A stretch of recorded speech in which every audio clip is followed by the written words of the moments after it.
अभी यदि सरकारें इनके साथ सख्ती से नहीं निपटेंगे ना तो आगे आगे औरतों की रजा पैदा होंगी। नहीं मुस्लिम, मैं आपको हजारों मुस्लिम्स का नाम बता दूंगा, हजारों का, जो राम मंदिर के उद्घाटन के बाद देखने गए हैं। इनको मर्दरसे में बचपन से एक अलग तरीके की शिक्षा दी जाती है, उससे वो बच्चे रेडिकलाइज होते हैं। हालांकि उनके अच्छे लोग हैं, जो पढ़े लिखे लोग हैं, उनको समझाने की कोशिश खूब कर रहे हैं, लेकिन फिर भी जो बच्चा शुरू से पढ़ता आ रहा है ना, वो 18 साल की उम्र में जाते जाते उसको समझ आने में थोड़ा टाइम लगता है। इस देश के अंदर ये दुर्भाग्य है कि 47 से लेकर मैं आज तक की बात कर रहा हूँ, 2024 तक ये हुआ है।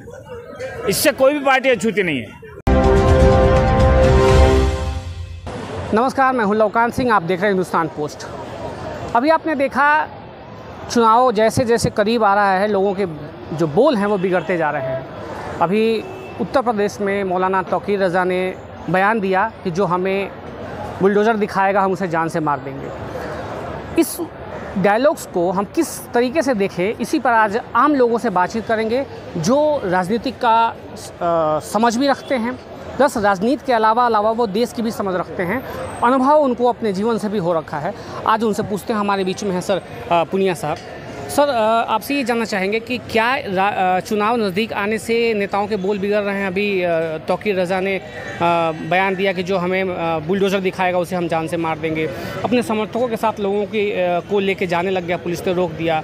और उसका मेन गुस्सा हल्द्वानी की घटना को लेकर था, जहाँ मज़ार और वो एक कौन बागीचा था, मलिक का बगीचा, वो तोड़ा गया है कोर्ट के आदेश पर। इस पर आपका क्या विचार है? देखो, मेरा ऐसा मानना है कि ये तौकीर रज़ा जैसे लोग हैं ना, पूरे देश में बहुत फैले हुए हैं और ये आज से नहीं हो रहा। तौकीर रज़ा कोई परसों पैदा नहीं हुआ है, समझो मेरी बात। और अभी यदि सरकारें इनके साथ सख्ती से नहीं निपटेंगे ना तो आगे आगे और तौकीर रज़ा पैदा होंगी। इसकी वजह ये नहीं है कि वो किसी दूसरी कम्युनिटी से है और मैं दूसरी कम्युनिटी से हूँ इसलिए उसके खिलाफ बोल रहा हूँ। नहीं, ऐसा कुछ नहीं है। क्यों कि मैं तो उस कम्युनिटी के साथ पला बढ़ा हूँ। राजस्थान में हमारे आपने आज तक कोई दंगा नहीं सुना होगा हिंदू मुस्लिम का, जबकि हमारे राजस्थान में बहुत मुस्लिम है। अब ये इन्होंने क्या किया है कि यूपी और बिहार में सबसे पहले इन्होंने मदरसा कल्चर स्टार्ट किया और वो मदरसा कल्चर आज पूरे देश में जा रहा है, जिसका असर मेरे राजस्थान में भी है। तो आज तो मेरे राजस्थान में बहुत शांतिपूर्ण वातावरण है, लेकिन ऐसी व्यवस्था रही तो आगे भी उसमें गड़बड़ होने के चांस रहते हैं। क्यों कि इन लोगों को ना तो किसी हिंदू से मतलब है, ना किसी मुसलमान से मतलब है, इनको अपनी दुकान चलाने से मतलब है। अब आप देखो, तौकीर रज़ा मेरे सामने हो तो मैं उनसे ये क्वेश्चन करूं कि आपने कितने गरीब मुसलमानों के बच्चों को पढ़ाया है, कितने गरीब मुसलमानों के बच्चों की शादियां करवाई हैं, आपने कितने गरीब बच्चों मुसलमानों को आपने रोज़गार दिया। रोज़गार की बात ये नहीं करेंगे कि भाई मैं एक फैक्ट्री लगा रहा हूँ, आप उसमें आइए रोज़गार करिए, रोज़गार की बात नहीं करेंगे। इनको तो ऐसे मोमेंट्स को रेडिकलाइज करके अपने दुकानदारी को जमाने का है। तो मेरा सरकार के आपके चैनल के माध्यम से सरकार से मांग है कि ऐसे लोगों से सख्ती से निपटा जाए, इसमें हिंदू मुस्लिम का एंगल ना देखा जाए। क्यों कि इसी का है। अब आप देखो, रेलवे की कितनी बड़ी ज़मीनें उसने घेर के रखी थी। हल्द्वानी की जो घटना है उसको मैंने अच्छी डीपली देखा है, उसकी पूरी रिसर्च की है। वो रेलवे की ज़मीन पे अवैध कब्जा था। भाई, सरकार की ज़मीन पे आप रह सकते हो, जब तक सरकार को असुविधा नहीं है, सरकार को उस ज़मीन की ज़रूरत नहीं है, आपको नहीं छेड़ा गया।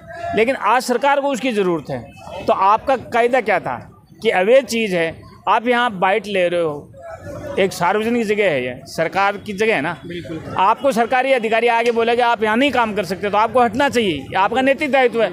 अब इनका ये नैतिक दायित्व तो अपना मानते नहीं और इनको अपनी दुकानदारी चलानी है। तो मेरा मानना यह है कि ये हल्द्वानी जैसी घटना, बरेली जैसी घटना, सरकार को बहुत ही सचेत होने की आवश्यकता है। क्यों कि अपने नेबर्स देश पाकिस्तान में अब लोग बोल देंगे कि पाकिस्तान के वगैरह आपकी दाल नहीं गलती। अब देखो वहाँ क्या हालात हो रखे हैं और वहाँ के हालातों का कहीं इस देश पे असर ना आए, क्योंकि वहाँ सरकारें किसी की नहीं बन रही, आपस में लड़ाई झगड़ा हर जगह प्रदर्शन हो रहे, गोलियाँ चल रही हैं। तो ऐसी स्थिति यदि देश की सरकारें नहीं चेतती हैं, नहीं इन पे अंकुश लगाते हैं, तो इस देश को भी इस बात के लिए तैयार रहना चाहिए, मेरा सब। अच्छा, एक चीज़ और पूछना चाहूँगा कि क्या आपको ऐसा लगता है कि ये जो मुस्लिम मॉब है, इसमें राम मंदिर और यूसीसी को लेकर गुस्सा है, जिसका गुस्सा वो कोई और बहाने से निकालना चाह रहे हैं? नहीं मुस्लिम, मैं आपको हजारों मुस्लिम्स का नाम बता दूंगा, हजारों का, जो राम मंदिर के उद्घाटन के बाद देखने गए हैं। और 2 तो लेडीज़ का नाम बता दूंगा, जो एक बॉम्बे से आई थी, शबनम शेख, पैदल, बॉम्बे से पैदल आई है। हाँ। और एक शबनम खान जो दिल्ली से पैदल गई है, दो तो मैं आपके सामने उदाहरण बताऊँ, वो मोहम्मदन नहीं है, मोहम्मदन है ना, ऐसा कुछ नहीं है। मैंने कहा ना आपको, ये उस यूसीसी का कोई एंगल नहीं। यूसीसी में कौन से मुसलमान को नुकसान हो रहा है भाई? इस देश के किसी मुसलमान को यूसीसी में नुकसान नहीं है। लेकिन आप रोहिंग्या को यहाँ बसाना चाहेंगे, उनकी आईडी यहाँ करना चाहेंगे, तो उसके लिए यूसीसी है और होना भी चाहिए भाई। क्यों नहीं होना चाहिए? ये देश कोई धर्मशाला थोड़ी है कि जिस जो आया अपना बस्ता लेकर वहाँ बैठ जाएगा। नहीं, ये धर्मशाला नहीं है। इस यूसीसी लागू करने, मैं तो ये कह रहा हूँ सरकार को 3 साल लेट करना ही नहीं था, ये 2020 में लग जानी चाहिए थी। लेट करने का मतलब ही नहीं था यूसीसी। भाई देश के मुसलमानों को कोई नुकसान नहीं है।